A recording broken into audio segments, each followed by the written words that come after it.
Well so good morning, good afternoon and good evening to all of you. कैसे हो दोस्तों आप सभी लोग? आए हो आप बहुत अच्छे हो गए और मैं भी बहुत अच्छा हूं। तो चलिए आज के सेशन की शुरुआत करते हैं एक पॉजिटिव एनर्जी के साथ। Are you ready? यस। तो एक लंबी सांस लो और कहो जो भी हुआ अच्छा हुआ, जो भी होगा बहुत अच्छा होगा। आई हम कुछ अच्छा करना है। तो इस बार टैक्सेशन में 80 पार और जीएसटी में 40 पार। तो चलिए दोस्तों, हमारा अभी ये जो रैपिड क्वेश्चन एयर का डिस्कशन जो चल रहा है हमारा, तो रैपिड क्वेश्चन का ये हमारा सेशन में हम डिस्कस करेंगे वैल्यू ऑफ सप्लाई।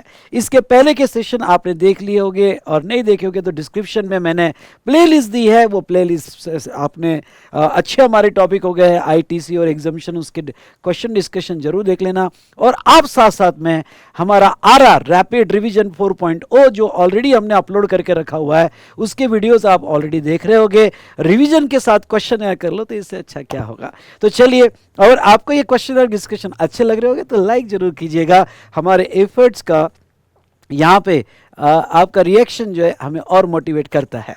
तो चलिए दोस्तों, कमेंट भी दीजिएगा, ठीक है। तो यहाँ पे आज चैप्टर चालू करेंगे value of supply. Value of supply में जो क्वेश्चंस आते हैं 7 मार्क्स 8 मार्क्स के लिए, और जो न्यूमेरिकल प्रैक्टिकल क्वेश्चंस आते हैं वो ज़्यादा हम डिस्कस करेंगे। तो अगर आपके पास मेरा क्वेश्चन एयर होगा तो पहले जो है क्वेश्चन एयर के 14 क्वेश्चंस वो छोटे छोटे क्वेश्चन है, वो आपने देख लेना। हम डायरेक्टली स्टार्ट करेंगे 15 क्वेश्चन नंबर 15 से, और आपको मैं प्रेजेंटेशन सिखाऊंगा स्पेशली न्यूमेरिकल क्वेश्चंस में, क्योंकि इस बार आपके एग्जाम में मैं न्यूमेरिकल क्वेश्चन एक्सपेक्ट कर रहा हूं, तो स्पेसिफिकली उसके ऊपर प्रैक्टिस करेंगे। सो चलिए शुरू करते हैं हमारा डिस्कशन वैल्यू ऑफ सप्लाई। अब जैसे हमने वैल्यू ऑफ सप्लाई में क्वेश्चन नंबर 15 किया। 15 मैंने बोला था एक बार घर पे ट्राई करके आना, जो आपने बिल्कुल भी किया नहीं होगा, ठीक है। चलिए कोई बात नहीं, क्वेश्चन नंबर 15 पे आ जाओ। स्क्रीन पे क्वेश्चन देखो, अगर आपने, क्योंकि सॉल्यूशन तो मैं दे रहा हूं इसलिए आप क्वेश्चन स्क्रीन पे देखो, और यहां सॉल्व कैसे करना है मैं आगे बताऊंगा। मेसेस ओके, एक बार फिर से जो ऑनलाइन स्टूडेंट कनेक्टेड है, हम क्वेश्चन एन में वैल्यू ऑफ सप्लाई में क्वेश्चन नंबर 15 पे, मेसेस फ्लो प्रो और register supplier sold a machine to BP Limited. It provides the following information in this regard. Price of the machine, bracket में ध्यान से पढ़ना, excluding taxes and other charges mentioned, excluding, ठीक है, जिसके पास print out है वो excluding पे अंडरलाइन करे। टैक्सेस एंड अदर चार्जेस, मतलब इस प्राइस में टैक्सेस कवर्ड नहीं है और अदर चार्जेस भी इंक्लूड नहीं है। 25,000 अदर चार्जेस में बोल रहे हैं वो 2 से लेके 3 तक, मतलब वो क्या एक्सक्लूड नहीं है, क्या एक्सक्लूड है बेटा? नहीं, टैक्सेस तो सारे है और चार्जेस सिर्फ 2 और 3, ठीक है। 25,000। नाउ 2 दिया है third party payment inspection charges, sorry third party payment नहीं, third party inspection charges, such charges payable by Mr. Flow Pro but the same has been directly paid by BP Limited. पहले तो problem देख के बताओ, who is the supplier? Flow Pro supplier है और BP recipient है। मुझे बताओ सेकंड पढ़ के क्या फील आ रहा है? चार्ट सामने रखो, लायबिलिटी सप्लायर की थी, पेड बाय रिसिपिएंट, तो क्या ये ऐड किया जाएगा? यस और नो? और वो कह रहे प्राइस में इंक्लूडेड नहीं है तो ये ऐड किया जाएगा। उसके बाद में third, freight charges for delivery of machine, Mrs Flo Pro has agreed to deliver the goods as BP limited premises. एक मिनट, मुझे बताओ ये फ्रेट चार्जेस में एक्स फैक्ट्री सेल है या बायर प्लेस सेल है? एक्स फैक्ट्री होता तो ऐड नहीं होता, क्योंकि उसने जिम्मेदारी नहीं लिया। समझ में आ रहा है? एक्स फैक्ट्री और एक्स शॉप, ये बायर प्लेस है, मतलब एनी इंसिडेंटल एक्सपेंसेस, तो 252 बी में ऐड होगा। सॉरी नहीं, सेकंड वाला 15 बी में ऐड होगा और ये 15 सी में ऐड होगा। समझ में आया? Incidental expenses. फोर्थ देखो, फोर्थ है subsidy received from the state government on the sale of machine under skill development programme. एक minute, subsidy directly link to the price. अरे लिंक टू द प्राइस है भाई साहब, लिंक टू द प्राइस है, उससे कोई लेना देना नहीं है, गवर्नमेंट से है, ऐड नहीं होगी। अब मैंने कम से कम 10 बार ये बोल दिया होगा, कंसिडरेशन में भी बोला, यहां पे भी बोल दिया, इसके बाद भी अगर आपको याद नहीं रहता है तो आपकी मर्जी। ओके, तो ये ऐड नहीं होगा। ठीक है, अब यहां पे discount 2% offer to BP limited on the price mention, okay, अच्छा डिस्काउंट बेस प्राइस पे दिया गया, okay, and recorded in the invoice, मतलब at the time of supply दिया गया 15(3)(a). 15(3)(a कहता है कि at the time of supply दिया एंड रिकॉर्डेड इन इनवॉइस, तो वो केस में उसका डिडक्शन मिलेगा बेस प्राइस का। अच्छा, आपको कौन से प्राइस पे दिया, जो 1 अबव है, 1 अबव मतलब 25,000, ओके, यहाँ पे तो आपको जहां तक देखा जाए डिस्काउंट का डिडक्शन मिलेगा। प्रेजेंटेशन कैसा होगा, ओके, जब आप मेरा क्वेश्चन भी पढ़ोगे ना तो प्रेजेंटेशन देखना और सोचना कि इसको क्या मैं और कुछ सिंपल कर सकता हूं मेरे फॉर्मेट में, जो मैंने सीखा है, जो मुझे कंफर्टेबल है। अदरवाइज ये प्रेजेंटेशन होगा तो ये प्रेजेंटेशन भी ठीक है। हम कैसा करते थे बताओ, अगर आंसर आप नहीं देखा है, ओके, एक मिनट, जैसे जब ये न्यूमेरिकल, अब ये question case study based question दिख रहा है या न्यूमेरिकल बेस्ड दिख रहा है, न्यूमेरिकल बेस्ड क्वेश्चन दिख रहा है, तो न्यूमेरिकल बेस्ड क्वेश्चन में ओके आप लीगल प्रोविजन की जगह रिमार्क्स ज्यादा यूज कर सकते हो, समझ में आया क्या, रिमार्क्स, और उसमें अगर आपके 3 कॉलम बढ़ जाते हैं, क्यों कॉलम बढ़ जाते हैं, IGST, CGST, SGST, तो भी रिमार्क में नोट नंबर 1 2 3 ये करके भी आप नीचे आंसर लिख सकते हो, नीचे सॉरी नोट्स लिख सकते हो। ये बात समझना कि यहां प्रॉब्लम बहुत इजी लगेंगे, ओके, पर आपको मार्क्स कंप्यूटेशन पे नहीं है, आपको मार्क्स उसके नोट्स पे, नोट्स कितनी प्रिसाइज लिखते हो उसके ऊपर IDT में मार्क्स है, ठीक है। कॉम्पिटिशन बहुत ईजी IDT के, समझ में आया क्या, पर कंपटीशन में आपको अगर आपने आंसर टैली भी हो गया और मैच भी कर दिया ना और कैलकुलेटर पे करके देख लिया, जिसने IDT के प्रॉब्लम कैलकुलेटर पे किए वो सबसे बड़ा बेवकूफ, क्यों, क्योंकि उसको अगर वो मैच भी कर दे तो भी 5 में से 1 मार्क मिलेगा अगर तुम्हारा आंसर सही आया तो, जब तक आप नोट्स लिखकर नहीं देखोगे। मैं तो ये कहूंगा कि कंपटीशन मत करना, प्रेजेंटेशन तैयार करना, ओके, मतलब कैसा मैं टेबल बनाऊंगा और नोट्स पे प्रैक्टिस करना rather than this competition. Competition बहुत ईजी है, समझ में आया क्या। तो दूसरी बात मैं आपको ये कहूं कि यहां पे अब मुझे बताओ, ये प्रॉब्लम पढ़ने के बाद ये problem CA inter mock test paper में, स्टडी मैट में, एग्जाम में आ सकता है। दूसरी बात आपको ये कह दूं कि यहां पे ये जो प्रॉब्लम है, इस प्रॉब्लम में कोई इंट्रा इंटरेस्टेड दिया है या सिंपल टैक्सेबल वैल्यू निकालना, क्या निकालना पड़े हमको, ओके, यहां बोला determine value of taxable supply, मतलब हमें जीएसटी निकालना नहीं है, मतलब हमारे कितने कॉलम्स हो गए, particulars, taxable value in rupees and remark. Remark के लिए आप कंफर्टेबल स्पेस दो, ठीक है, रिमार्क के लिए वही रिमार्क लिख के खत्म कर देंगे। अब यहां पे फिर सर ये बताओ कि कब लीगल प्रोविजन और टेबल बनाना, ओके, कभी कभी क्या हो जाता है कि लीगल प्रोविजन कॉमन होती है पर ऑप्शंस बहुत सारे होते हैं, तो फिर कभी कोई लीगल प्रोविजन कॉमन है कि जो सबके लिए लागू होगी, जैसे आरसीएम में लीगल प्रोविजन लिख दिया और अलग अलग पैरामीटर पे सॉल्व किए, समझ में आया क्या, तो वहां आप पहले लीगल प्रोविजन लिखो फिर टेबल में रिमार्क्स लिखो, इंडिविजुअल रिमार्क्स लिखो, वो ज्यादा बेटर है। पर यहाँ पे हम रिमार्क में कवर सेक्शन कवर कर सकते हैं क्योंकि सबके लिए कॉमन नहीं, सबसे क्लॉज अलग अलग, किसी के लिए बी है किसी के लिए सी है, तो फिर ये रिमार्क में कवर कर लेते हैं, ठीक है। तो चलिए अब आपको टाइटल देना है, चलो सॉल्व करो। मेरे पास पेन नहीं है बेटा, पेन आ रहा है तब तक, ओके, मैं जो डिक्टेट कर रहा हूं उसके बेस पे सॉल्व करो, ठीक है। आप टेस्ट में पूछा था एग्जैक्टली सेम, तो चेक कर लो आप, ओके, चेक कर लो, चलो चलो चलो चलो चलो सॉल्व करो now.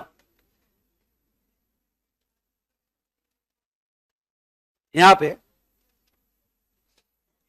Determination of taxable value, determination of taxable value. अब जब आप इलस्ट्रेशन में लिखोगे तो इलस्ट्रेशन में लिखते वक्त क्वेश्चन के क्वेश्चन नंबर डाल दो, तो वहां लिख देना question number 15, chapter value of supply VOS, question number 15। आपको क्वेश्चन के क्वेश्चन कैसे पढ़ना, कोड कैसे पढ़ना समझ में आता है ना, पहला 2 डिजिट ये HSN कोड है, HSN कोड है, पहले 2 डिजिट्स चैप्टर, उसके बाद में कंसेप्ट नंबर, उसके बाद में क्वेश्चन नंबर, ये क्वेश्चन नंबर है, और लास्ट में है सब क्वेश्चंस कभी मुझे ऐड करने पड़े तो उसके लिए रखा है, कभी रिलेटेड सब क्वेश्चंस ऐड करने पड़े तो एक्स्ट्रा उसके लिए रखा है, डन। चलिए यहां पे लिखो particulars taxable value in rupees, particulars taxable value in rupees,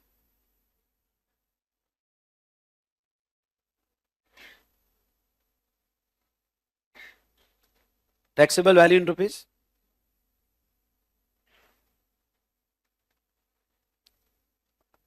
और रिमार्क्स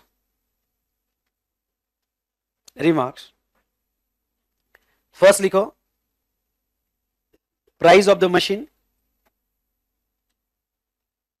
और ये टेस्ट में अगर मैंने पूछा होगा तो थोड़ा अपने आप को सेल्फ असेस कर लेना कि आपने सही, मैं जैसा प्रेजेंट कर रहा हूं सही लिखा या नहीं लिखा। ठीक है, प्राइस ऑफ द मशीन 25,000, 25,000। और यहां पे रिमार्क में लिखो एज पर सेक्शन 15(1). ये बताओ बेस प्राइस हम कौन से सेक्शन 15(1) से ना एक्चुअल प्राइस, अरे है ना, as per section 15(1) value of supply, value of supply shall be transaction value, shall be transaction value, that is actual price, that is actual price। अब सर इसमें लिखना क्या, they are not related sole consideration, जरूरत नहीं है, क्योंकि अगर related के बारे में कुछ लिखते तो हम बोलते, समझ में आया, बस इतना लिख दिया, दैट्स इनफ। सेकंड लिखो थर्ड पार्टी इंस्पेक्शन से ऐड लिखो third party inspection charges, third party inspection charges, sorry नहीं, नीचे भी किया डिस्काउंट, डिस्काउंट यहां पे भी किया डिडक्ट तो भी चलेगा, नीचे भी किया तो भी डिडक्ट चलेगा, चलो नीचे कर देंगे। अब यहां पे भी किया तो अच्छा होता, पर ठीक है नीचे कवर कर लेंगे उसको, नीचे कवर कर लेंगे। ऐड वो सही कह रहा है, पहले डिस्काउंट ले लिया ज्यादा बेटर होता है, मतलब नेट प्राइस निकल जाती है, फिर एडिशन करते बैठेंगे, लेकिन चलो कोई बात नहीं, अब हमने लिख लिया है तो डिस्काउंट नीचे भी कर लिया तो भी चलेगा। Third party inspection charges add करो 5,000, 5,000 लिखो as per section 15(2)(b), as per section 15(2)(b), any payment made by buyer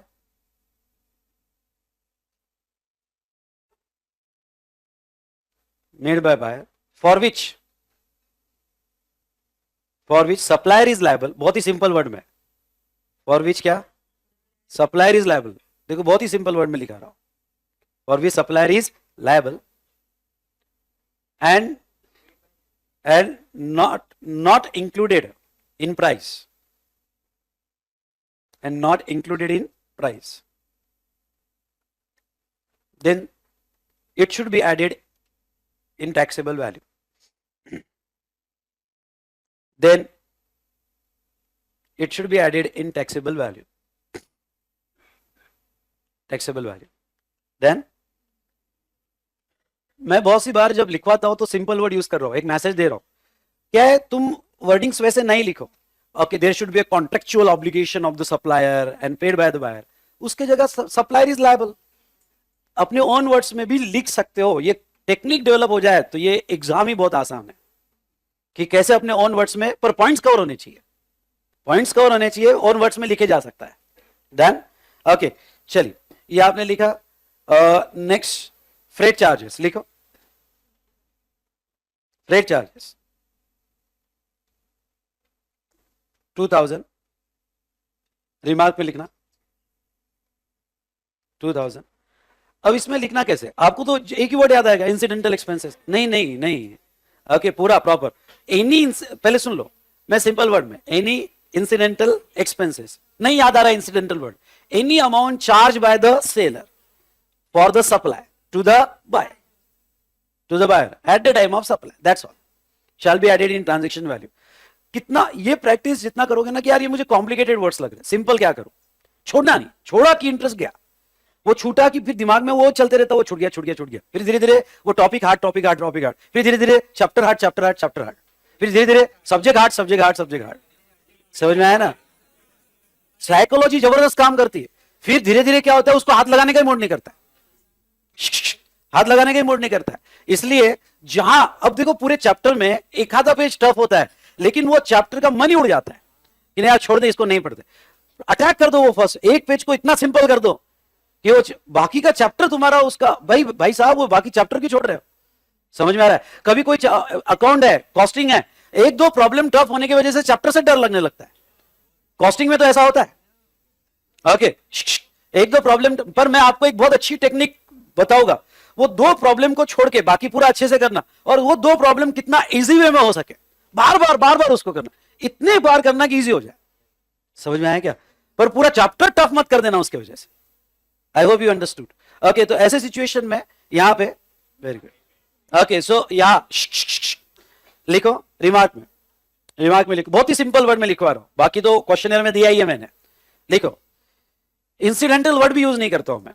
any amount charge, sorry, as per section 15(2)(c, as per section in 15(2)(c, okay, section 15(2)(c, jet lag चालू है अभी तो section 15(2)(c, any amount charge, अगर किसी को लिखना होगा तो एनी इंसिडेंटल एक्सपेंसेस, और थोड़ा एडवांस लेवल पे, any incidental expenses charge by the seller, by the seller to the buyer, to the buyer at the time of supply, at the time of supply is includable in transaction value.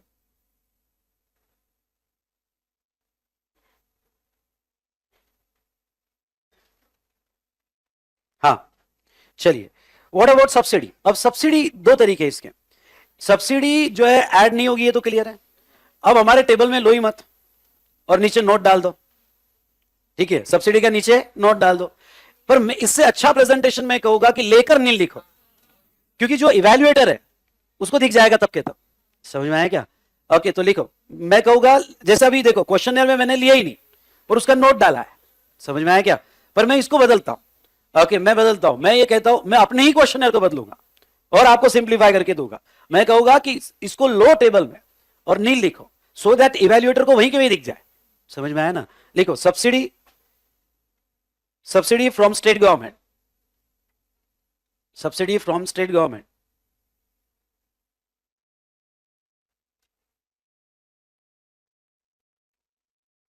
State government, ठीक है, nil. हाँ, remark लिखो, as per section 15(2)(e, as per section 15(2)(e,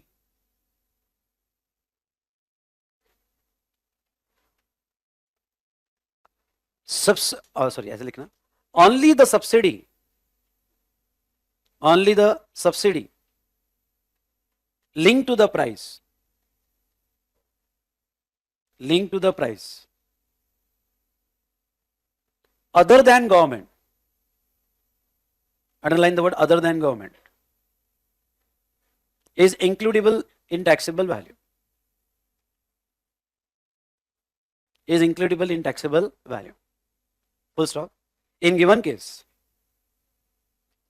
in given case, subsidy is received from the government, from the government, hence not added, not added in taxable value. अब आपका सवाल होगा कि sir मैं अगर ऐसा लिखता तो, subsidy from government not includable in value, मैं अगर इवैल्यूएटर हूं तो फिर मैं कहूंगा कि आपने आंसर अधूरा दिया। ओके, मुझे ये नहीं चाहिए कि गवर्नमेंट की ऐड नहीं होगा, वो तो बच्चा भी जानता है, अरे है ना। मुझे ये बताओ कि बाकी ऐड होती है और गवर्नमेंट की ऐड नहीं होती है, मैं ये एक्सपेक्ट करूंगा आपसे। समझ में आया क्या? तो ये था। और लास्ट डिस्काउंट लिखो, discount, less discount, less discount, bracket में लिखो 2% ऑफ, ब्रैकेट भी चाहिए, मार्क्स है उसके ऊपर, ब्रैकेट में लिखो 2% ऑफ किसका? 25,000,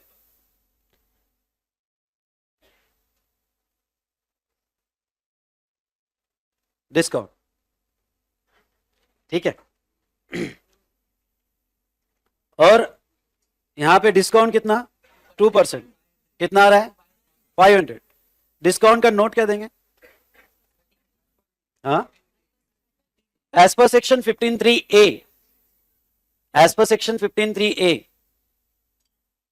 any discount is given at the time of supply, any discount is given at the time of supply,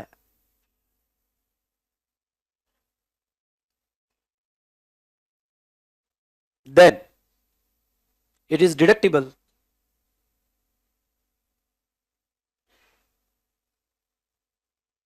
it is deductible from क्या? Value, value. आपने इतना लिख दिया, पर इवैल्यूएटर और एक पॉइंट एक्सपेक्ट करता है आपसे, ओके, और वो कि it should be recorded in the invoice. समझ में आया क्या? इट शुड बी क्या? रिकॉर्डेड इन द, ये जिसने ये लिखा वो और खुश हो जाएगा कि बॉस इसने और एक पॉइंट जरूरी था, क्योंकि जो इनवॉइस में रिकॉर्ड होना जरूरी। प्रोवाइडेड दैट, आगे लिखो, provided that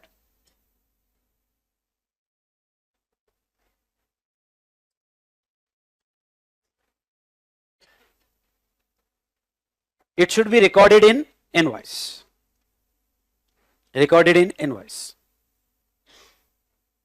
Then taxable value निकालो, इतनी आनी चाहिए 31,500, आपकी टैक्सेबल वैल्यू 31,500। रिमार्क्स इतने क्लियर लिखे तो जाके मार्क्स आते हैं, ठीक है। अब एक सवाल है और मैं ये जरूर लेना चाहूंगा कि सर ये बताइए कि जो सब्सिडी है, ओके, जैसे इसमें मैंने सब्सिडी का पॉइंट यहां दे दिया, यहां से ज्यादा मैं ठीक समझता हूं कि सब्सिडी का सेपरेट बनाओ और वो सब्सिडी के सामने। तो मैं क्वेश्चन में जैसे प्राइस ऑफ द मशीन, यहां प्रॉपर रिमार्क जो मैंने लिखा के दिया है, मैंने आंसर, सजेस्टेड आंसर जैसे मटेरियल में दिया वैसा उठाया है, लेकिन मैं आपको यह सिखाना चाहता हूं कि भाई साहब मटेरियल और उससे भी अच्छा, बहुत अच्छे से प्रेजेंटेशन हम कर सकते हैं। समझ में आया क्या? जैसा आपका दिया मॉक टेस्ट पेपर में मटेरियल में वैसा का वैसा लिया हुआ है, पर मैं आपको यह समझाना चाहता हूं कि इसमें मत अटको कि सब्सिडी यहीं क्यों लिखा। मैं कहूंगा यहां से लिखने के बजाय तो आप सब्सिडी का पॉइंट अलग क्रिएट करो, वो ज्यादा आपके लिए बेटर है। समझ में आया? यहां तो लिखो कि price should be the transaction value. दूसरी बात, सर हम ये क्यों ना समझे कि दिस प्राइस इंक्लूड सब्सिडी? बिल्कुल सही सवाल है, ओके। और इस प्राइस से डिडक्ट करे, ये प्राइस से डिडक्ट करे, ऐसा क्यों ना समझे? यहां पे नीचे क्लियर दिया है, note price of the machine is net of subsidy. Net of subsidy का मतलब क्या होता है? हाँ, मतलब जो ऊपर की प्राइस दी है सब्सिडी डिडक्ट करने के बाद दी है। थैंक यू कहो। क्यों? क्योंकि वो अगर वो टोटल देते, आई रिपीट, अगर वो टोटल देते तो हम डिडक्ट करते, पर उसने टोटल नहीं दिया, उन्होंने नेट दिया है। नेट दिया है तो हमको डिडक्ट करने की जरूरत नहीं है। समझ में आया क्या? तो यहां पे उन्होंने खुद ही दिया है नेट ऑफ सब्सिडी, इसलिए हमने नील वो डिडक्ट नहीं किया। चलो, यहां तक समझ में आया क्या? चलिए, ये क्वेश्चन हमारा कंप्लीट हुआ।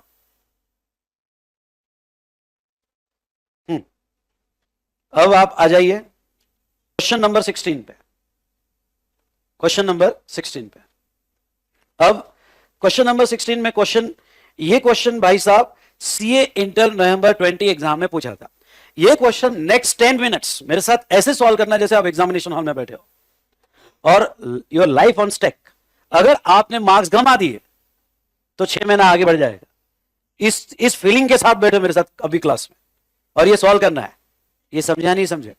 चलो, सबसे पहला स्टेप, जैसे एग्जाम में क्वेश्चन आया पहले एक बार फास्ट में पढ़ लेना, करना क्या है वो देख लेना, फिर धीरे धीरे क्वेश्चन के एडजस्टमेंट को एब्जॉर्ब करेंगे। Are you ready? ऑनलाइन सारे स्टूडेंट रेडी है?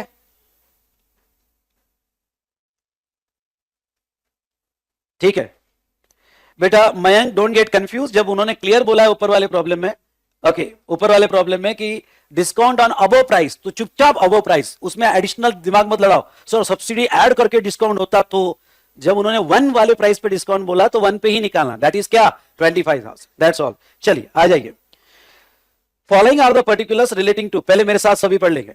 Following are the particulars relating to one of the machine sold SQM limited to ACD limited. लिख दो रफ में, सप्लायर कौन? आप रफ डायरी होगी तो मेरे साथ एनालिसिस करो, ओके। और एग्जाम में आप नीचे बॉटम में लाइन खींच के रफ वर्क कर सकते हो, अरे है ना, और वहां टाइटल दे देना क्या? रफ वर्क, या साइड में रफ वर्क का टाइटल देके कर सकते हो, और जरूर करना मेरे साथ ये, और एग्जाम में भी करना, बहुत काम का है। चलो मेरे साथ रफ वर्क चालू कर दो। तो सप्लायर लिखो, बट सप्लायर के सामने लिख दो, कौन है सप्लायर? हाँ, SQM limited, do it fast, okay. Supplier, recipient कौन है? ACD limited, recipient ACD limited. हाँ, नेक्स्ट मंथ कौन सा है? लिखो मंथ, हाँ मंथ है फेब, ओके फेब। चलिए बाद में लिखो रफ वर्क में लिस्ट प्राइस कितनी दी है? लिखो लिस्ट प्राइस 9,50,000। रफ में लिखो लिस्ट प्राइस 9,50,000। ब्रैकेट में लिखना exclusive of taxes and discount, exclusive of taxes and discount. Further, following additional amount charge अच्छा, एडिशनल अमाउंट चार्ज हुई है, municipal taxes charge on the machine कितना 45,000. Outward freight charges, contract was to delivered machine at ACD's factory as ACD's factory, मतलब जो delivery है bye destination है या ex factory है, कैसे एसीडीज फैक्ट्री लिखा है यानी बाय डेस्टिनेशन है. क्लियर? ओके चलो, अब additional information. SQM limited normally use interest free credit period. Interest वो पूरा याद करना, डेबिट नोट नहीं याद आया. जो मंथ में इंटरेस्ट मिलेगा उस मंथ में टैक्स आएगा, but it's a part of value. It's a part of value under section 15(2)(d. कुछ याद आया क्या? हाँ, उसका डेबिट नोट जाएगा. डेबिट नोट जीएसटीआर 1 में अपडेट होगा. कुछ याद आ रहा है आपको? हाँ. SQM limit normally use interest free credit period of 30 days for the payment. After that it charges interest 1% per month or part thereof on list price. AC Limited paid the supply after 45 days, but SQM Limited were the interest. क्या बात है, बहुत ही अच्छी adjustment. Next भाई, और inter level पे पूछा. Next पर तो लेते हैं. SQM Limited received 50,000 as a subsidy from one non-government organization. Subsidy from one non-government organization on sale of machine. Feel like you are sitting in examination hall. ठीक है, वो फील आना ही चाहिए. नाउ एसक्यूएम लिमिटेड, बिल्कुल डिपेंडेंसी मेरे पे मत डालो कि सर समझा देंगे, खुद कोशिश करो. यहां पे on sale of such machine, subsidy was linked to the price of the machine and also not considered in the price. Was not linked to the price. Okay, feel like you are sitting in examination hall. पढ़ने में भी गलती नहीं होनी चाहिए, ठीक है. And not considered in the list price. AC limited deducted discount. ACD Limited deducted discount 15,000 at the time of final payment, which was not as per the agreement. SQM Limited collected 9,500 as a TCS. TCS. Okay, under provision of Income Tax Act. Compute the value of taxable supply as per provision of GST law. आपको सिर्फ अच्छा निकालना क्या है, GST या only value? GST निकाल के देना है वैल्यू. वैल्यू बोला तो only 3 columns of the table. 3 columns of the table यानी क्या? Particular taxable value and remark. और अगर जीएसटी बोलते तो हो सकता फिर, और उसमें इंटरेस्ट होता तो फिर टेबल हमारा बढ़ जाता. अरे आया ना. Now compute the value of taxable supply as per GST law, considering that price is the sole consideration for supply and both parties are unrelated to each other. Thank you. क्यों thank you? क्योंकि उन्होंने खुद ही कह दिया they are not related and price is sole consideration. Correct legal provision should form a part of your answer. भाई साहब, जब क्वेश्चन में ये लिखा होता है ना करेक्ट लीगल प्रोविजन, तब तो आपको सेक्शन रेफरेंस देने पड़ते हैं. सर अगर नहीं दिए तो आपको आउट ऑफ 5 3 मिलेंगे अगर आंसर सही है. और अगर आपने सेक्शन रेफरेंस दिए 15(2)(a)(b)(c), समझ में आया क्या? तो ऐसे सिचुएशन में आपको पूरे मार्क्स आएंगे. 2 मार्क्स उन्होंने आपके सेक्शन पे रखे, पर अगर आपने सेक्शन कोट नहीं किए तो पूरे मार्क्स नहीं जाते. आपको 3 मार्क्स तो आ जाएंगे अगर आपका आंसर और रिमार्क सही है तो. यस और नो? ओके, तो चलिए अब आप कैसे करोगे, सॉल्व करो. कैसे स्टार्ट करोगे? कैसे स्टार्ट करोगे? क्वेश्चन नंबर में फिर से बता दूं, question number 16. Question number 16 of the question है, ठीक है.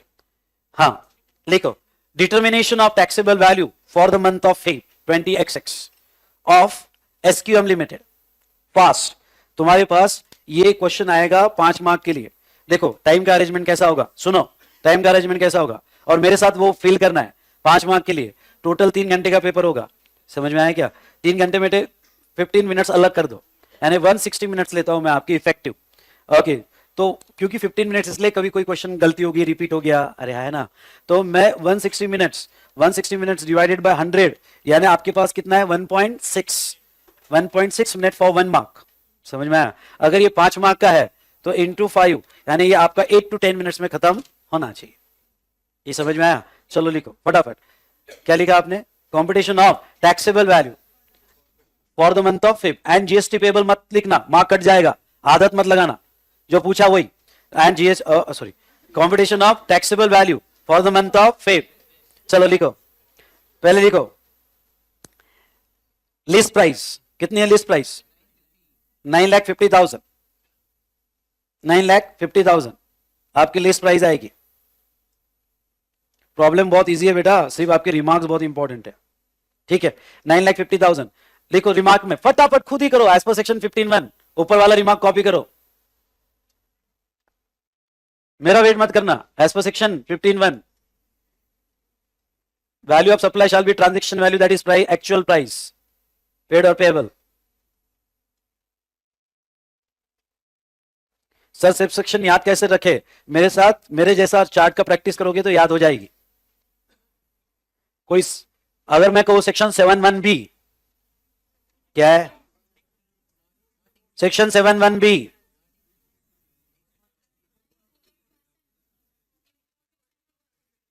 सेक्शन 7(1) भी इंपोर्ट ऑफ सर्विस भूल गए क्या?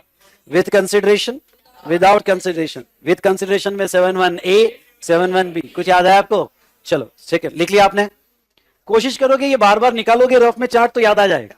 नाउ दूसरा सेकंड, और मुझे ये बताओ म्युनिसिपल टैक्सेस ऐड हो गए? स्टेप बाय स्टेप चलो। म्युनिसिपल टैक्सेस ऐड हो गए, चलिए तो क्या रेफरेंस आएगा? 15(1)(a), 15(2)(a) लिखो। म्युनिसिपल टैक्सेस ऐड करो 45,000। म्युनिसिपल टैक्सेस ऐड करो 45,000। 15(2)(a तो लिखो as per section 15(2)(a), as per section 15(2)(a all taxes or duties, all taxes or duties except GST, except GST if separately charged, ये word समझा क्या?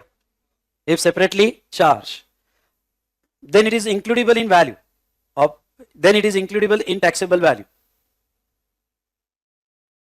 includable in taxable value। अच्छा मुझे बताओ थोड़ा मैं पेपर, मैं अगर पेपर सेट करता तो आपको कंफ्यूज कर देता। ओके मैं लिखता municipal taxes but not collected from the buyer 45,000। मैं लिखता municipal taxes not collected from the buyer 45,000। या एक मिनट ऐसा लिखता municipal taxes paid by seller by own but not collected from buyer, तो भी ऐड होगा क्या? नहीं नहीं, वर्ड है सेपरेटली चार्ज। बायर को चार्ज किया होगा तो ही ऐड होगा। समझ में आया? मतलब सेलर ने अपने पॉकेट से दिया तो ऐड नहीं होगा, इसलिए तो वो वर्ड लिखवाया क्या? Separately charge. समझ में आया क्या? तो ऐसे केस में, पर यहां ऐसा नहीं दिया, यहां लिखा है कि म्युनिसिपल टैक्स से चार्जेबल ऑन द मशीन, मतलब उसने चार्ज किया है।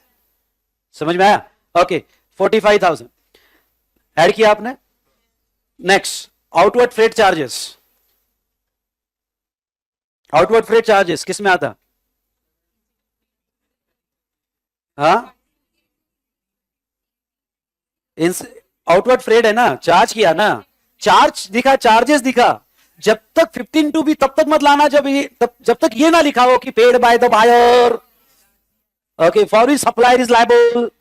जब तक ये जैसे ऊपर वाले क्वेश्चन में क्लियर लिखा था, क्या लिखा था? ओके ऐसा क्लियर चाहिए। कैसा? ऊपर वाले क्वेश्चन में थर्ड पार्टी इंस्पेक्शन चार्जेस, कुछ याद आया क्या? ऐसे क्लियर वर्ड चाहिए तो भी आता है पिक्चर में, तब तक बी पिक्चर में नहीं लाना। ओके ये चार्जेस है, एक्स्ट्रा चार्ज हुआ है तो इंसिडेंटल एक्सपेंसेस है, समझ में आया ना? तो लिखो ऐड करो 65,000 ऐड करो। लिखो as per section 15(2)(c any incidental expenses charge by the seller, any incidental expenses charged by the seller to the buyer at the time of supply, then it is includable in value of supply. Charged by the seller to the buyer at the time of supply, then it is includable in value of supply. Value of supply. Full stop. In given case, delivery is given at buyer's place. Delivery is given at buyer's place. Hence, it is includable in taxable value. अगर यहां पे hence it is includable in taxable value. मुझे बताओ अगर यहां पे ex factory word होता तो फिर नहीं आता, फिर क्योंकि उसके अंदर चार्ज ही नहीं किए। समझ में आया क्या? तो यहां पे लायबिलिटी इनकर नहीं की उसने। चलिए अब आते हैं इंटरेस्ट। हाँ नेक्स्ट लिखो interest for delay payment. Next लिखो इंटरेस्ट फॉर डिले पेमेंट। आप समझ रहे होगे रिमार्क के लिए ज्यादा स्पेस रखने का, नहीं तो वो लंबा होते जाता है। ठीक है, प्रॉब्लम, दिमाग के लिए ज्यादा से ज्यादा स्पेस रखना, सो दैट वो आंसर भी हमारा बिल्कुल हार्मोनी में दिखे। देन तो अब मुझे बताओ इंटरेस्ट का क्या होगा, देखता हूं कौन बताएगा। SQM limited normally gives an interest free credit 30 days, 45 days के बाद पेमेंट हुआ, पर एसक्यूएम ने इंटरेस्ट वेव कर दिया, उसने लिया ही नहीं।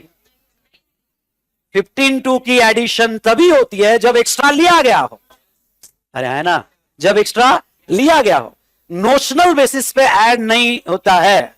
आई रिपीट द वर्ड, क्या नोशनल बेसिस पे ऐड नहीं। क्या एसक्यूएम ने एक्स्ट्रा चार्ज किया क्या? नहीं। क्या डेबिट नोट दी क्या? प्रैक्टिकली जाते क्या डेबिट नोट दी क्या? नहीं। क्या जीएसटीआर 1 में अपडेट किया क्या? नहीं। कुछ याद आया ना भाई साहब, जब तक चार्ज ना किया हो, जब तक उसकी डेबिट नोट ना दी गई हो, जब तक बायर ने, समझ में आया ना, पे ना किया हो, तब तक वो ऐड नहीं होगा। आई होप प्रैक्टिकली भी समझ लो, जब डेबिट नोट ही नहीं जाएगी तो किस बात का एडिशन होगा? ठीक है, किस बात का टैक्स जाएगा? ओके, तो ऐसे केस में सिंपल वर्ड में, ओके, यहां पे नील लिखो, इंटरेस्ट में नील लिखो, इंटरेस्ट में नील लिखो, रिमार्क क्या आएगा? हाँ, पहले तो हम लिखेंगे, पहले लॉ लिखेंगे, लिखो as per section 15(2)(d, as per section 15(2)(d, interest on delay payment of consideration. Very good, online भी सही आंसर दे रहे हो बेटा आप सभी लोग, मजा आ गया। Interest on delay payment of consideration is includable in value of supply, includable in the value of supply if it is charged separately, underline क्या, if it is charged separately, इसको अंडरलाइन करना, full stop। in given case seller has not charged the interest, seller has not charged the interest, hence not includable in the value of supply,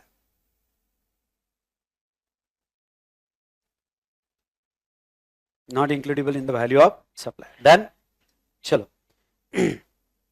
next, SQM Limited received 50,000 as a subsidy from one non-government organization on sale of sale machine. Subsidy was not linked to the price। क्या देखा था हमने subsidy के बारे में? वही subsidy add होगी जो लिंक टू द प्राइस है, जो लमसम ब्लैंकेट सब्सिडी है वो ऐड नहीं होती है। चलो लिखो subsidy nil,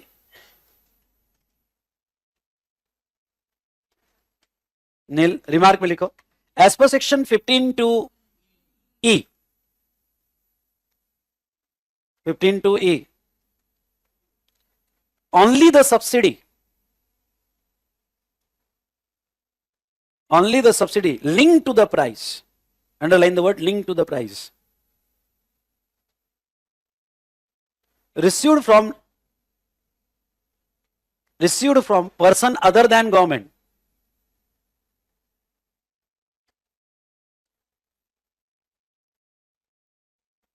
received from a person other than government is includable in taxable value, full stop।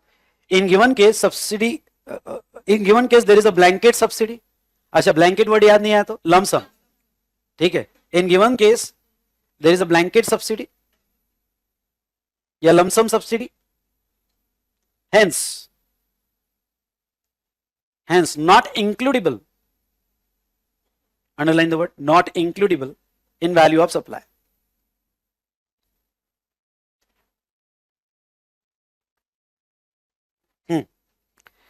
ACD Limited deducted discount 15,000 at the time of final payment which was not as per agreement।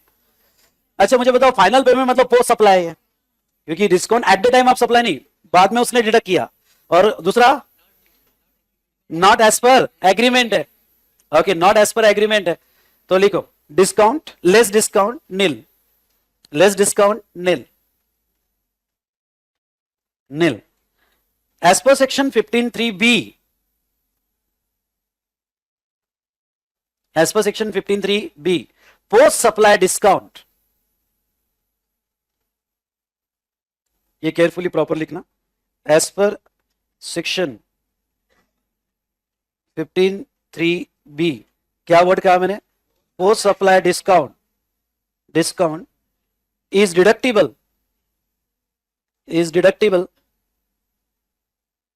if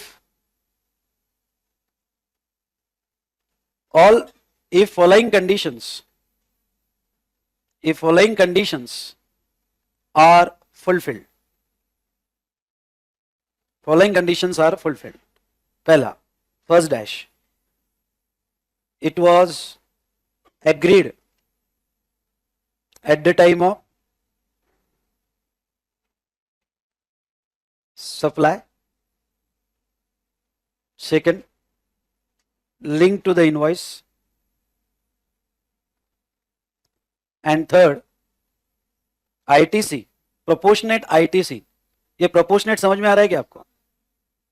Proportionate ITC is reversed by recipient. In given case, discount was not agreed at the time of supply,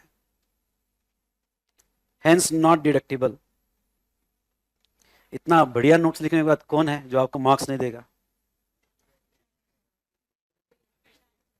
ICI होगी तो भी, या हमारी CMA CS institute होगी तो भी marks देंगी, ठीक है, हेंस नॉट डिडक्टिबल, अंडरलाइन। भाई साहब हो गया, 5 मार्क का क्वेश्चन होगा तो 5 आउट ऑफ 5, और अगर ये 8 मार्क्स का होगा तो फिर तो चांदी चांदी आपकी। ओके, टीसीएस रह गया, टीसीएस जो है, टीसीएस एक मिनट पहले क्लोज कर दो, टीसीएस का नोट मैं नीचे दूंगा। क्यों नोट नीचे दूंगा टीसीएस का? क्योंकि टीसीएस हमारे कहीं पे नहीं आता है, समझ में आ रहा है? टीसीएस का एक सीबीआईसी क्लैरिफिकेशन है, सीबीआईसी क्लैरिफिकेशन, इसलिए पहले क्लोज कर दो, निकाल दो टैक्सेबल वैल्यू। आपकी टैक्सेबल वैल्यू 1060 आनी चाहिए, यस और नो? अब टेबल के नीचे नोट लिखो for TCS, as per CBIC clarification,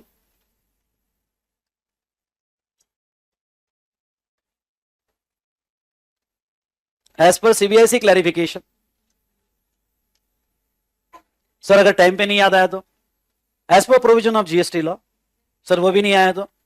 TCS not to be added in value, sir वो भी नहीं याद आया तो छोड़ देना। Okay, as per CBIC clarification, TCS is an interim levy, TCS is an interim levy of income tax act, hence not to be added in the taxable value,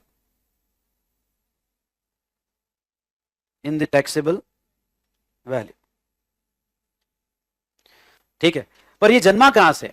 ये जन्मा 15(1)(a से। 15(1)(a) कहता है कि आपको सारे टैक्सेस ऐड करने हैं, पर सीबीआईसी ने कहा कि इवन दो 15(1)(a) ने कहा होगा सारे टैक्सेस ऐड करने हैं, पर टीसीएस ये इंटरिम लेवी है और ये ऐड नहीं होगा। देन अब देखो क्वेश्चनर में मैंने कैसे दिया, क्वेश्चनर में सिंपल 2 चीज ऐड करके दे दी और नोट सारी नीचे लिखी। ये भी एक तरीका आप सॉल्व करने का हो सकता है, हमने दूसरे तरीके से किया, आंसर आपका सेम आना है। हमारे तरीके में हर एडजस्टमेंट का क्लियर रिमार्क वहां पे है, समझ में आया क्या? चलिए, तो ये क्वेश्चन हमने सॉल्व किया, यहां क्वेश्चन नंबर 16। अब आ जाओ, मैं रिपीट नहीं करूंगा, क्वेश्चन नंबर 17 में। ओके, क्वेश्चन नंबर 17 में आ जाओ, चलो फटाफट आओ, मैं डिस्कस कर लेता हूं, सॉल्व आपको करना है नोट्स के साथ, ठीक है? अभी यहां पे श्री कृष्ण प्राइवेट लिमिटेड, ये भी मॉक टेस्ट पेपर एग्जाम में आया हुआ है as well as study mat में है। ओके, यहां पे Shri Krishna private limited register supply furnishes following information relating to goods sold by it to Shri Balram Private Limited. Price of the goods excluding taxes and other charges mentioned in 3, 4 and 5. Sorry, 6 भी है, 3, 5 and 6। एक minute, ये important है, ये excluding है। Excluding है मतलब price में इंक्लूडेड नहीं है, ठीक है? तो प्राइस ऑफ द गुड्स, उसके बाद में municipal taxes, okay, inspection charges, okay, subsidy received from Shriram trust. अच्छा, श्रीराम ट्रस्ट से सब्सिडी मिली, गवर्नमेंट से मिली या प्राइवेट ऑर्गेनाइजेशन से मिली? Subsidy is directly link to the goods supplied, add होगा। नीचे नोट दिया है price of the goods is net of subsidy, मतलब नेट ऑफ सब्सिडी मतलब डिडक्ट करके प्राइस है, डिडक्ट करके प्राइस है। तो मुझे बताओ डिडक्ट कर, अब दो ऑप्शन, ठीक है, ये नोट है और ये नोट नहीं होती। Imagination is very very strong power. अगर ऐसा नहीं होता तो हम क्या करते? पहले तो उन्होंने खुद ही बोला है subsidy net of price, net of price है मतलब प्राइस में से सब्सिडी डिडक्ट करके बताइए। अरे है ना, पर ये डिडक्ट होना चाहिए या ऐड होना चाहिए? ऐड होना चाहिए, तो हम सेपरेटली इसको ऐड करेंगे, समझ में आया ना, सेपरेटली इसको ऐड करेंगे। नेक्स्ट, यहां पे अगर ऐसा ये लाइन नहीं होती कि सब्सिडी नेट ऑफ प्राइस, तो फिर हम एजम्पशन लेते, अरे है ना, फिर हम क्या एजम्पशन लेते कि अब हमारा एजम्पशन होता कि price inclusive of subsidy, price inclusive of subsidy, तो फिर हम डिडक्ट नहीं करते क्योंकि वैसे भी इंक्लूड करना था। अरे है ना, फिर हम डिडक्ट नहीं करते क्योंकि वैसे भी इंक्लूड। और अगर हम एजम्पशन लेते हैं प्राइस एक्सक्लूसिव ऑफ सब्सिडी, तो फिर ऐड कर देते। ये पॉइंट समझा क्या? पर उन्होंने दे के हमको ज्यादा अच्छे से क्या कर दिया। पहले तो मैंने जो अभी ये नोट नहीं होती तो क्या होता, ये सबको समझा क्या? पहले बताओ, ऑनेस्टली बताओ। ओके, ऑनलाइन समझा क्या? ओके, उसके बाद में भाई साहब थोड़ा रुकना। हाँ, नेक्स्ट अब देखो यहां पे लेट फी, अब देखो आगे क्या कहते हैं, late fee for delay payment और late fee inclusive of GST बोल दिया उन्होंने, ठीक है। Shri Balram private limited paid the late fee, however these charges were ultimately waived by Shri Krishna private limited and amount refunded to Shri Balram. फिर से आया वही एडजस्टमेंट, क्या एडजस्टमेंट आया कि उसको वेव कर दिया। वेव कर दिया मतलब ना डेबिट नोट दिया हमने, ना कोई एडजस्टमेंट है, तो वो वैल्यू में ऐड नहीं होगा। Waivement charges, such charges were paid by Shri Balram private limited to Radhe private limited on the behalf of Shri Krishna private limited. Add तो होगा भाई, पर बी में होगा कि सी में होगा? बी में होगा, थर्ड पार्टी पेमेंट है बाय रिसिपिएंट, यस और नो, तो ऐड होगा। Compute taxable value. चलो अब सर ये म्युनिसिपल टैक्सेस का क्या होगा? इन्होंने तो दिया ही नहीं वो प्राइस में है या नहीं है। भाई साहब एक्सक्लूडिंग टैक्सेस बोला है, तो एक्सक्लूडिंग टैक्सेस बोला है मतलब म्युनिसिपल टैक्सेस उसमें से एक्सक्लूडेड है। अरे है ना, तो क्या हमें ये म्युनिसिपल टैक्सेस ऐड करने पड़ेंगे? हाँ, क्योंकि कोई क्वेश्चन पूछ सकता है सर इसमें 3, 4, 3, 5 एंड 6 क्यों दिया, ओके इन्होंने 2 क्यों नहीं दिया? भाई 2 देने की जरूरत नहीं, क्योंकि उन्हें पहले बोल दिया एक्सक्लूडिंग टैक्सेस। अरे है ना, तो एक्सक्लूडिंग टैक्सेस मतलब ही एक्सक्लूडिंग म्युनिसिपल टैक्सेस है ना, तो क्या म्युनिसिपल टैक्सेस ऐड करना पड़ेगा? यस और एक बार सारी एडजस्टमेंट फिर से। म्युनिसिपल टैक्सेस कौन सा सेक्शन? 15(2)(a), उसके बाद में inspection charges 15(2)(c), incidental charges. अरे है ना, तो ये 15(2)(c) में ऐड होगा, यस और नो। उसके बाद में सब्सिडी 15(2)(e) में ऐड होगा, डन। तो ये 15(2)(e) में ऐड होगा। उसके बाद में लेट फी ऐड नहीं होगा, एग्जैक्टली सेम नोट जो मैंने पहले वाले प्रॉब्लम में दी, सिर्फ इंटरेस्ट के जगह लेट फी आएगा। अरे है ना, इंटरेस्ट के जगह लेट फी आएगा। वेवमेंट चार्जेस 15(2)(b) में ऐड होगा, that's all. Okay that's all, बाकी तो कुछ नहीं है। होमवर्क दो, कर लोगे, पर प्रॉमिस करो, ठीक है। अगर एक भी स्टूडेंट में क्लास में होमवर्क नहीं किया, specially face to face, online तो करेंगे मुझे विश्वास है, ठीक है। जो ओडीपीडी में देख रहे हैं वो जरूर करोगे, पर फेस टू फेस में एक भी स्टूडेंट नहीं किया तो पार्टी कैंसिल। हाँ चलो, तो माइक दे।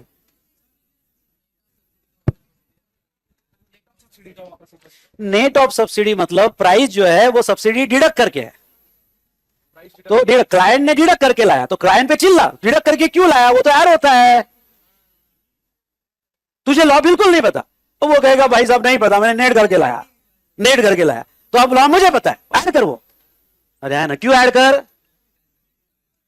क्योंकि वो प्राइवेट ऑर्गेनाइजेशन से और लिंक टू द प्राइस, और उसको अकाउंटेंट को बोल कि अगली बार ऐसी नालायकी नहीं करना। अरे समझा नहीं समझा? हाँ, तो वो नेट ऑफ सब्सिडी का मतलब क्लाइंट डिडक्ट करके लाया है, उसको नहीं पता कि उसको ऐड करना है या डिडक्ट करना है, वो डिडक्ट करके लाया, तू बोल डिडक्ट मत कर, वो 15(2)(d) में वो ऐड होगा। ये समझ में आया? ओके नेक्स्ट, 18 नंबर के क्वेश्चन पे आ जाओ। नेक्स्ट क्वेश्चन नंबर 19 पे आओ। क्वेश्चन नंबर 19 पे आओ।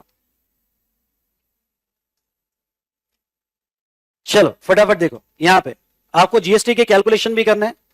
आपको यहां पे नमो शंकर, सभी ध्यान से पढ़ना, नमो शंकर और ये जो सीए इंटर आरटीपी नवंबर 21 का है, एग्जाम में आ सकता है।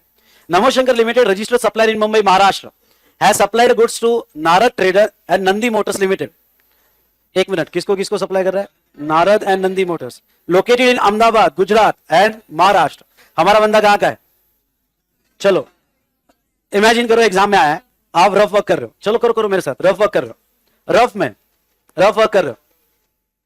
सप्लायर लिखो, सप्लायर शॉर्ट में एनएस, एनएस मतलब नमो शंकर, एनएस कहां का है? ब्रैकेट में लिखो एमएच, ब्रैकेट में लिखो एमएच, एमएच मतलब महाराष्ट्र। ठीक है, हाँ नेक्स्ट बायर, बायर कहां के? दूसरा है एनटी और एनएम। एनटी कहां का है? गुजरात। और एनएम कहां का है?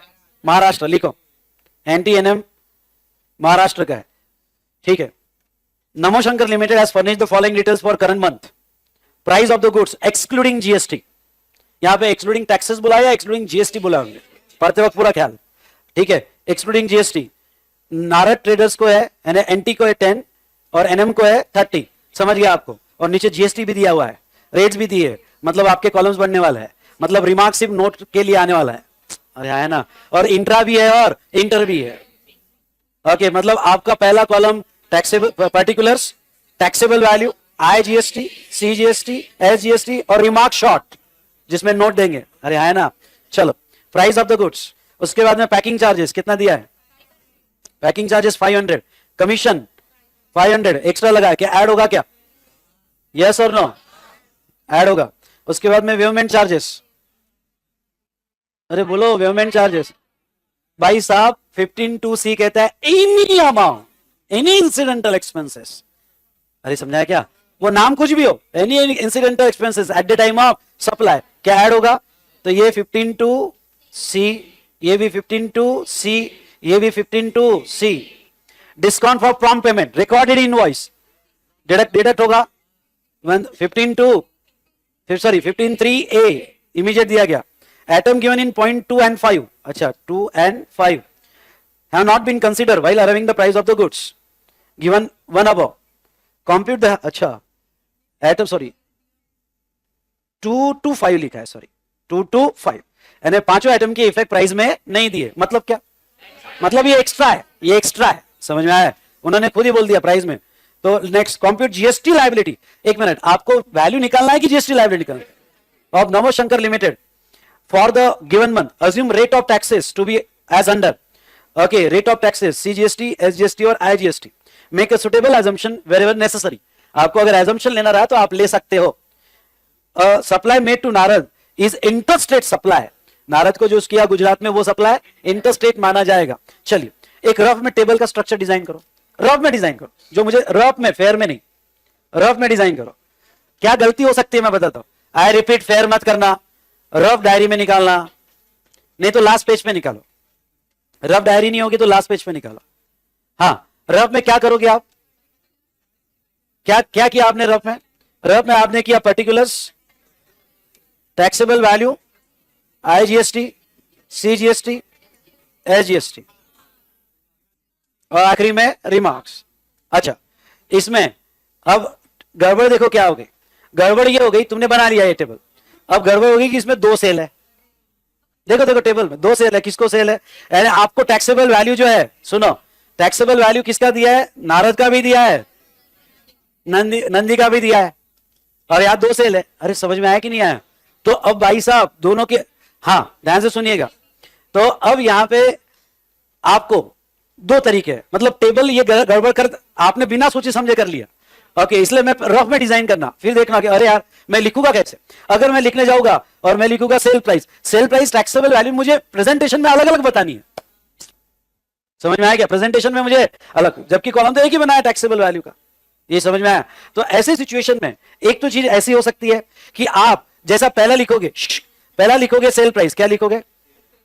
Sale price. और इनर कॉलम में नारद का कितना है? फिर इनर कॉलम में लिखना पड़ेगा नारद ट्रेडर्स कितना? 10,000।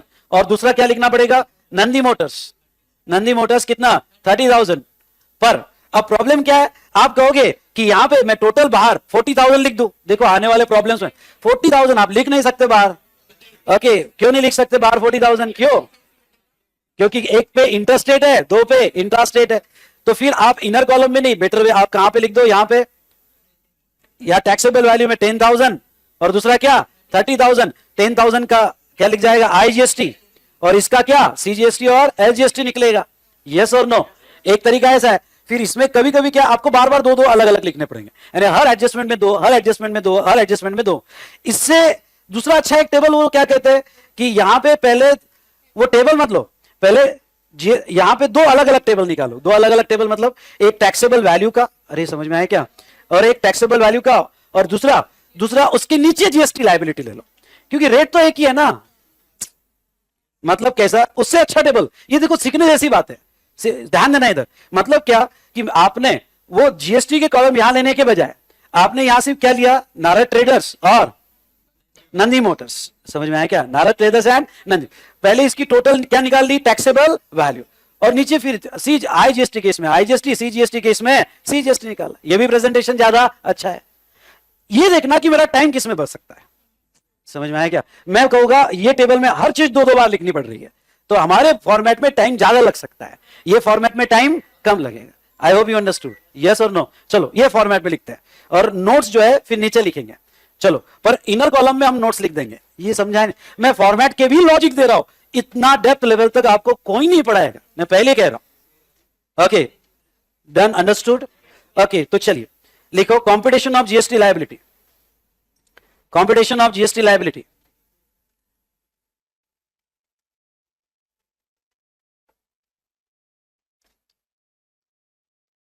जीएसटी लायबिलिटी, ये फॉर्मेट ज्यादा बेटर है। अच्छा मुझे बताओ, ये फॉर्मेट मैं क्यों ले पाया?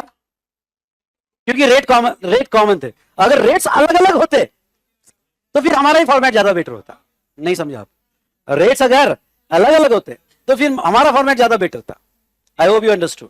ठीक है, तो चलिए कॉम्पिटिशन ऑफ जीएसटी लायबिलिटी लिखते जाओ, पर्टिकुलर्स। और यहां पे क्या लिखोगे? नहीं लिखना होगा तो ऐसा लिखोगे, taxable value of Narad traders in rupees and, नहीं वैल्यू लिखो ही मत। Okay, Narad traders and Nandi Motors amount in rupees. Narad traders and Nandi Motors amount in rupees. चलो सॉल्व करो। प्राइस ऑफ द गुड्स, अब क्वेश्चन से लेते जाओ। प्राइस ऑफ द गुड्स ऐसे ही लो। प्राइस ऑफ द गुड्स कितना है? 10,000 और क्या? 30,000। 10,000 एंड 30,000। उसके बाद में पैकिंग चार्जेस क्या ऐड हो गए? ब्रैकेट में नोट 2 देखना, पहले note 1 price of the goods को दो, ब्रैकेट में note 1 price of the goods को दो, और पैकिंग को नोट 2 दो। नोट 1, ये नोट 2। अच्छा नोट 2 में मैं तीनों ले लूं? तीनों इंसिडेंटल है ना, मैं बार बार क्यों लिखूं? अरे समझ में है ना? तो मैं नोट 2 में तीनों ले लूंगा, क्योंकि तीनों एक ही नोट है, 15(2)(c) की। डन, तीनों ऐड करो फटाफट।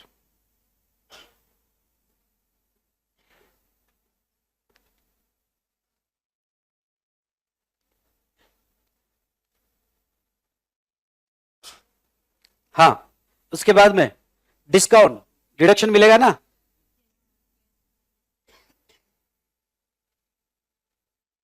मैं ये कह रहा हूं कि मेरा क्वेश्चन अगर आपने सॉल्व किया तो उसके बाहर आने के बहुत कम चांसेस है। ठीक है, तो मैं आपसे अब मोस्टली क्वेश्चनरी सॉल्व करवाऊंगा, क्लास में भी और बाद में भी आपको वही करना है। ठीक है, चलो तो अब यहां पे और मैं ये आप सबको कह दूं, अदर क्लासेस के कंपैरिजन में हमको थोड़ा ज्यादा टाइम लगा तो भी चलेगा, पर मैं आपको गारंटेड कहता हूं आपका रिवीजन का बहुत सा टाइम बचा लिया मैंने। ठीक है, बहुत सा टाइम बचा दूंगा, ये मेरी गारंटी। यानी आपको जीएसटी ऐसा लगने लगेगा कि बस चार्ट पढ़ लो, क्वेश्चन देखो, मार्क्स अच्छे मिल जाएंगे। ठीक है, तो नाउ यहां पे डन, डिस्काउंट का डिडक्शन दिया, हो गया, निकल गई टैक्सेबल वैल्यू कितनी आई 11,000 एंड 31,000 आ गया, निकाल लो आईजीएसटी। अब लिख लो वहां पे आईजीएसटी, सीजीएसटी और एसजीएसटी।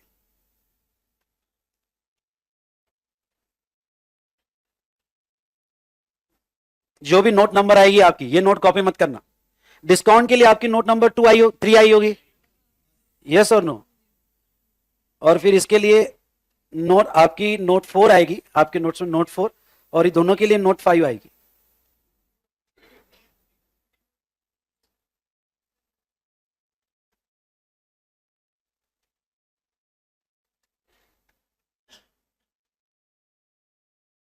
डन, चलो अब नोट्स लिखो फटाफट। मैं पहली नोट में डिक्टेट कर रहा हूं, लिखना। पहली नोट बताओ क्या लिखने वाला हूं मैं। जब भी मैं लिस्ट प्राइस या एक्चुअल प्राइस ले रहा हूं तो मैं किसके बेस पे ले रहा हूं, एक्चुअल प्राइस 15,1। समझ में आया ना, 15,1। अच्छा मुझे बताओ, चलो ये प्रॉब्लम के साथ खेलते हैं, थोड़ा खेलते हैं। ओके, यहां पे दिया होगा एक्चुअल प्राइस, सुनना, यहां पे एक्चुअल प्राइस 1030, और प्रॉब्लम में दे दिया ऑर्डिनरी प्राइस 1540। आपको दो प्राइस दे दिया, एक्चुअल प्राइस कितना 1030 एंड ऑर्डिनरी प्राइस 1540। तो आप दोनों में से कौन सी प्राइस लोगे, एक्चुअल प्राइस। अगर आपको दिया actual price 1030, actual price in invoice, and MRP 2040, actual price assessment MRP के बेसिस पे नहीं होता है। What ever you charge in invoice, समझ में आ रहा है, what ever you charge in invoice that should be actual price. अगर रिटेलर एमआरपी लगा रहा है कस्टमर को, सुनना वेरी इंपॉर्टेंट पॉइंट, रिटेलर अगर एमआरपी लगा रहा है कस्टमर को तो उसको इनवॉइस बैकवर्ड से करना पड़ता है। नहीं समझा, जब वो इनवॉइस देगा ना तो इनवॉइस इनटू 18 डिवाइडेड बाय 118, क्यों, क्योंकि MRP is inclusive of taxes. नहीं समझा, तो जब वो इनवॉइस बनाएगा तो एमआरपी बेसिस पे नहीं बनाएगा, बैकवर्ड करके बनाएगा। अरे समझा या नहीं समझा, हाँ आई होप यू अंडरस्टूड। अगर टैक्स इनवॉइस देना है तो उसको, यानी समझ लो कोई प्रोडक्ट की एमआरपी 10,000 है, मैं बताता हूं, चलो लो कैलकुलेटर, कोई प्रोडक्ट की एमआरपी 10,000 है और मेरी शॉप है इलेक्ट्रॉनिक शॉप जिसके ऊपर एमआरपी कितना है 10,000, और मैं आपको कितने में बेच रहा हूं 10,000 में, तो मुझे टैक्स इनवॉइस बना के देना है आपको। तो बताओ टैक्स इनवॉइस प्राइस 10,000 लिखूं या बैकवर्ड करना पड़ेगा, बैकवर्ड। रेट है 18%, रेट है 18% मतलब क्या, तो 10,000 इंटू 18 डिवाइडेड बाय 118 कितना है 1525, ये टैक्स हुआ 1525, ये टैक्स हुआ। वैल्यू क्या आएगी 10,000 माइनस 1525, 8475। तो मेरा बिल कैसे बनेगा, आप खड़े हो तो मैं आपको एमआरपी टैली करके दूंगा। कैसे टैली करके दूंगा, वैल्यू 8475 और GST 15, total equals to MRP, total equals to MRP. ये समझाया नहीं समझा, तो जो भी एमआरपी पे सेल करते हो बैकवर्ड से कैलकुलेशन करते हैं। I hope you understood. Okay, तो आपको असेसमेंट करते वक्त एमआरपी नहीं लेनी है, आपको असेसमेंट करते वक्त ऑर्डिनरी प्राइस नहीं लेनी है, आपको असेसमेंट करते वक्त प्राइस एक्चुअली पेड और पेबल। समझ में आया ना। नहीं मैं सच में बताऊं ना, डीटी आईडीटी और लॉ में मैं इतना खेलता था। अगर ऐसा होता तो, अगर ऐसा होता तो I got 81 in IDT, 78 in DT and 76 in law and CA final. Okay, मैं बहुत खेलता कि अलग अलग पैरामीटर पे ऐसा होता तो कैसा होता। ओके, बाकी मत पूछो। तो चलिए question number 20, 2 minute question number 20 पे आओ। नोट्स, हाँ सॉरी नोट्स रहेगा ना, कौन सी नोट्स लिखी आपने, कोई नहीं। अच्छा पहली नोट लिखो फटाफट, चलो पहली नोट लिखो, नोट नंबर 1 लिखो। ये तो आपने लिखना चाहिए पहली नोट, तो लिख लिया, देखो कितने स्टूडेंट ने तो लिख लिया, नालायक को। लिखो 15 वाली, 15 वाली नोट आप ही लिखो। सब नालायक भरे हुए, सब ये सब सर करवा देंगे। सिर्फ आपको चांस मिले तो, और ये भी इंस्टीट्यूट चांस देगी सर आंसर शीट लिख के देंगे तो ये भी ले लोगे आप ऑप्शन। हाँ ये भी ऑप्शन, सब नालायक भरे हुए। 15(1) का आप लिखो, नोट नंबर 1 क्या क्या नोट था हमारा, value of supply shall B transaction value, that is price actually paid और पेएबल। समझ में आया क्या, that is price actually paid और payable.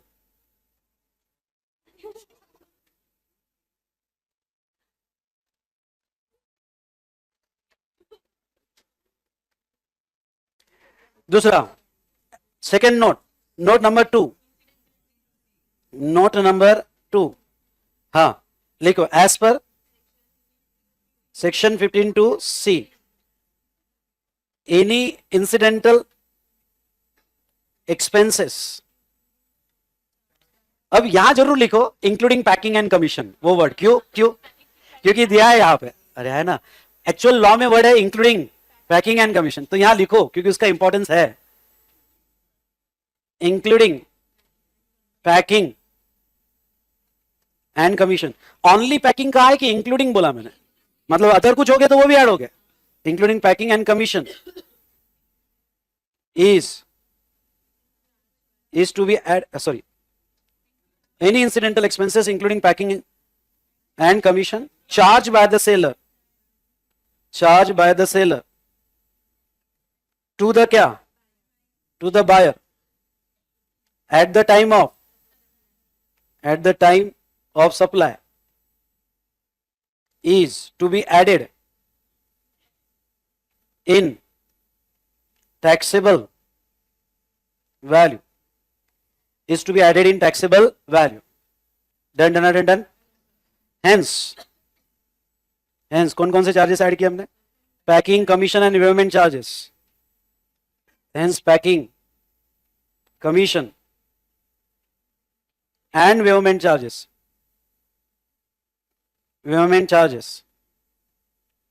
includable in taxable value और added in taxable value. Note number 3 क्या आएगा, डिस्काउंट, आप लिखो डिस्काउंट ये पोस्ट सप्लाई या प्री सप्लाई है, एट द टाइम ऑफ है ना, तो चलो लिखो आप, सर कैसे लिखना, पहले लिखा के दिए है मैंने, चलो एज पर सेक्शन 15(3), चलो लिखो लिखो लिखो, as per section 15(3), any discount given before or at the time of supply, any discount given before or at the time of supply,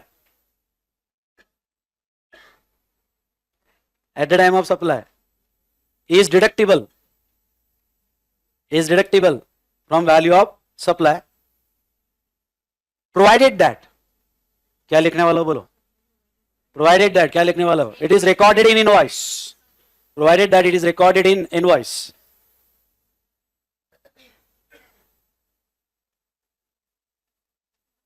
done, recorded in invoice। उसके बाद में और कोई नोट नहीं, आईजीएसटी क्यों लगाया, लिखो next, note number 4,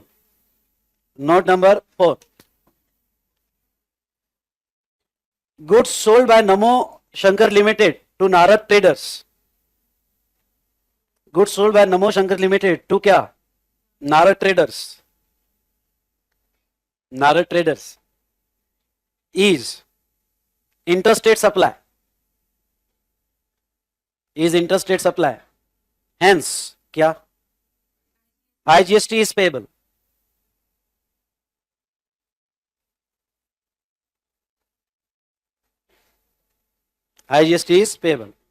Second, goods sold by Namo Shankar Limited to Nandi Motors Limited, goods sold by Namo Shankar Limited to Nandi Motors Limited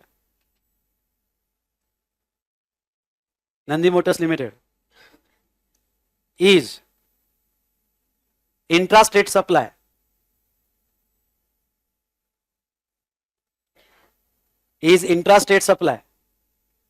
and hence CGST and SGST is payable.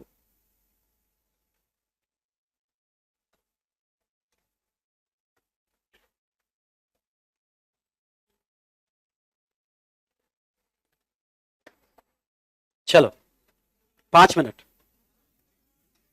रुको, question number 20 पे आ जाओ, question number 20 पे, ये भी अच्छा question है, ये RTP में पूछा गया क्वेश्चन है, यहां पे क्वेश्चन नंबर 20 देखो, अरे यार जस्ट मिनट बेटा, मेरे पर भी सारी चीजें कवर करने का, आप मेरे पे भी टेंशन है, आप समझो, ओके आपका cooperation is very important, okay. और यहाँ पे Kamal book depot, wholesaler of stationery item, सभी ने पढ़ना मेरे साथ, होलसेलर ऑफ स्टेशनरी आइटम। हाँ मैं ये बता दूं, इसके बाद भी अगर कोई मेरे पास नालायक आ जाए सिर्फ ये पूछने के एग्जाम में क्वेश्चन कैसे आते हैं, ठीक है, सिर्फ पूछने आ जाए मेरे साथ, ओके। कमल बुक डेपो, ओके, ये देखो ये ऑनलाइन वाले पूछ रहे हैं अभी भी सर एग्जाम में क्वेश्चन आते, उनको पता है खींच के दे नहीं सकता। हाँ तो Kamal book depot wholesaler of stationery item register in Mumbai. एक मिनट, कमल बुक डेपो कहां का है? Mumbai. Has received order from supply stationery item worth ₹2 lakhs।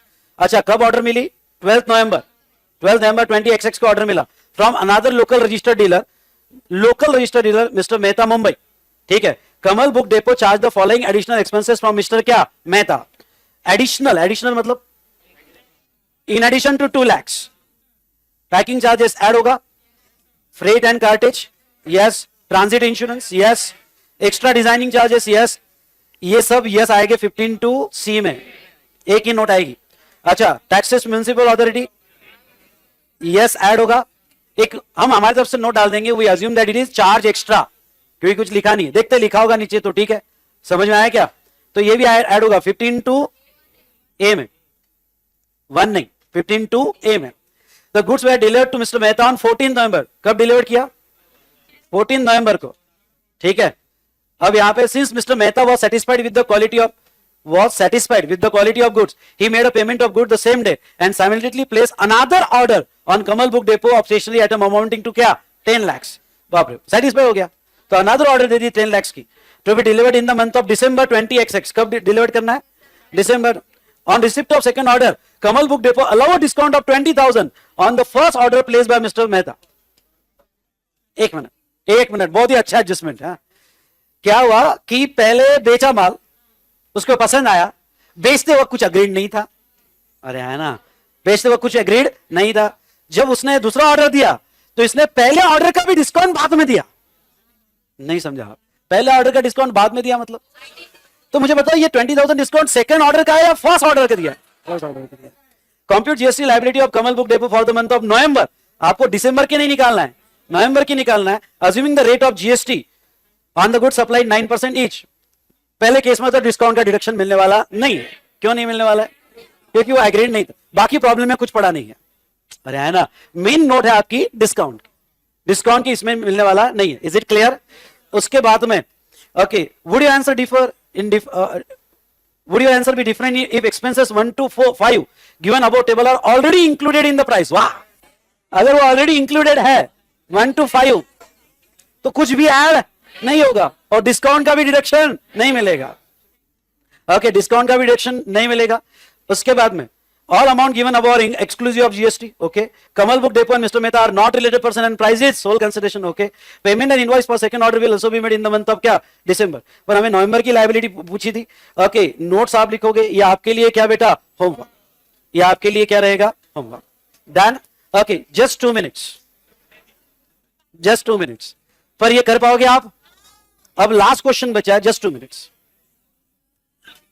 Last question बचा है नंबर 21, बस एक ही बचा। हो गया, आंखें बंद करो, हो गया ठीक है, हो गया। बचपन में इंजेक्शन लिया ना आपने। ओके देखो क्वेश्चन नंबर 21। हाँ ये क्वेश्चन अच्छा है, एक मिनट।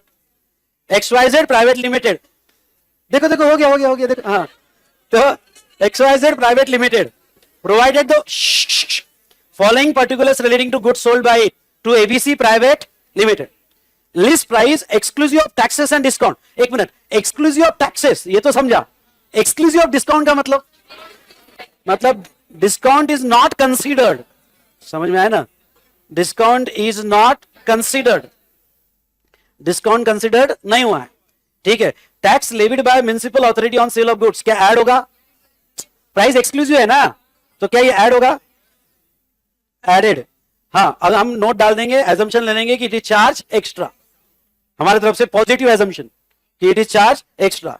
तो एडेड किसमें? 15(2)(a) में। Packing charges not included in list price 15(2)(c। Subsidy received from NGO directly link to the price included in the list price. हाँ ये बताओ, ये इंक्लूडेड है लिस्ट प्राइस में? अच्छा, NGO से मिला, लिंक टू द प्राइस है, क्या ऐड होता?